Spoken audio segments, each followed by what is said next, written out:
মানুষ কাছে আসে, এসে বলে তুমি তো কুকুর থেকে বেশি ডিজার্ভ করো, তোমার তো খুশি হওয়ার উচিত, আমি তোমার থেকে বেশি কিছু করিনি, তুমি তো ভাগ্যবান, তোমার সাথে এর চাইতে ভালো আচরণ করেছি।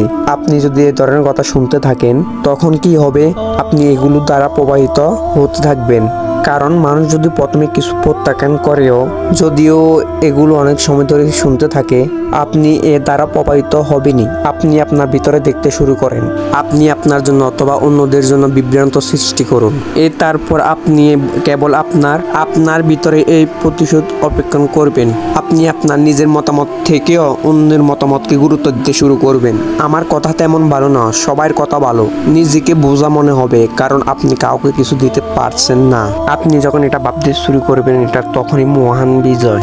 কারণ শয়তান বলে, আমি বলেছিলাম না, মানুষ ময়লা ছাড়া অন্য কিছু না। তার দিকে তাকাও, কি ভারসাম্য, কি চিন্তা, কি ভাবনা, কিসের নিয়ম নীতি।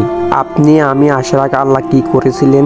আমাদের পিতাকে যা দেওয়া হয়েছিল তাদের জন্য আমাদেরকে সৃষ্টি করা হয়েছিল।